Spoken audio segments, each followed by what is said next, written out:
नमस्कार मित्रों।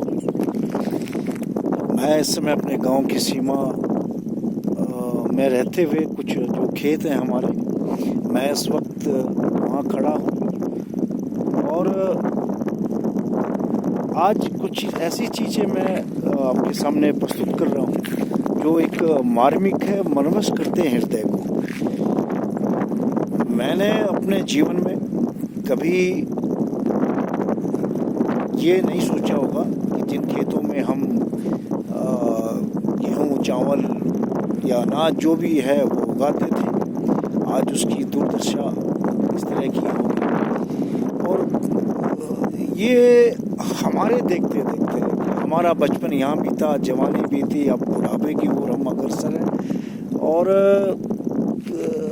सोचते हैं कि कभी हमने कल्पना भी नहीं करी थी कि जो है आग लगेगी या लगाई जाएगी लोगों द्वारा और कि खेत जलेंगे। इन खेतों को आजकल गेहूं की फसल होती थी। हम पुराने ज़माने में जो हमारा टाइम था, हमने कभी नहीं सुना कि खेतों में आग, खेतों की छोड़िए जंगलों में भी आग हमने कभी नहीं सोची थी कि आग लगती है। और कभी अकस्मात कोई बात हो जाती नहीं होगी तो वो बड़ा अजीब सा लगता था, एक आश्चर्यजनक जिसको कहेंगे। तो अभी मैं इन खेतों में खड़ा हूँ और खेतों की दुर्दशा देखिए कि इनके हालात कैसे ही काले हो चुके हैं। और ये काले, ये देखिए आप, ये पूरे खेत काले आपको नजर आएंगे। सीमा लग गई है ऊपर। ये तो गांव वाले आ गए, उन्होंने किसी तरह आग बुझा दी और आग बुझने के कारण तब जाके गांव की सीमा पे ही रुक गई है ये आग, वरना शायद अगर ये गांव तक पहुंचती तो नुकसान बड़ा हो सकता था। और ये खेत इसलिए दिखा रहा हूँ, रोना आता है कि जब इस उपजाऊ धरती पर ये राख बन चुके खेत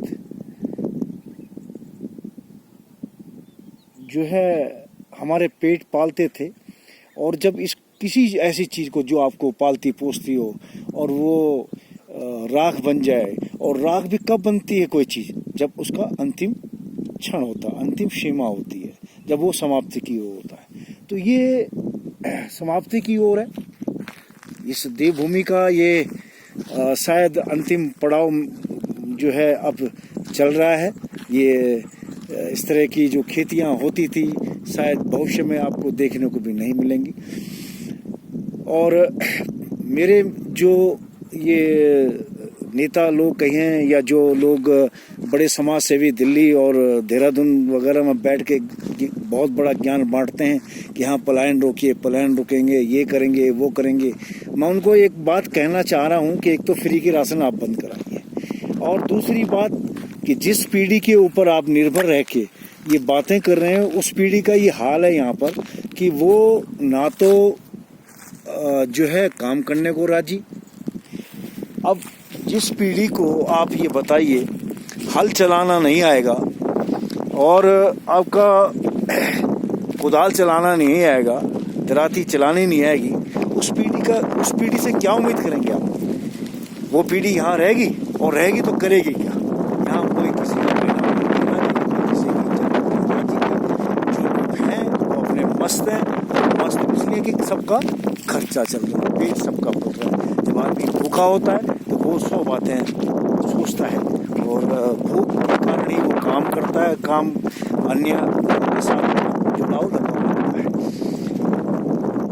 ये देवभूमि कहीं ऐसा ना हो कि लैटिन अमेरिका का जो छोटा सा देश वेनेजुएला है, ये धरती वैसे ही ना हो जाए।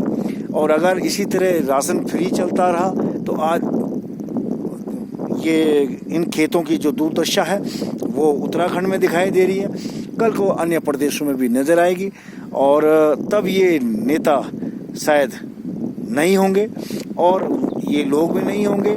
और जो पीढ़ी होगी अगर उसको ज्ञान होगा, वो अगर खोजेगी तो तब वो उनको गाली देगी कि कैसे इन्होंने अपने वोट बैंक की राजनीति के लिए यहाँ इस धरती का नाश करवाया और मनुष्य को अपने कंधों पर, अपने हाथ पैरों पर खड़ा नहीं होने दिया और उनको नपुंसक बनाने में इन्होंने अहम भूमिका निभाई।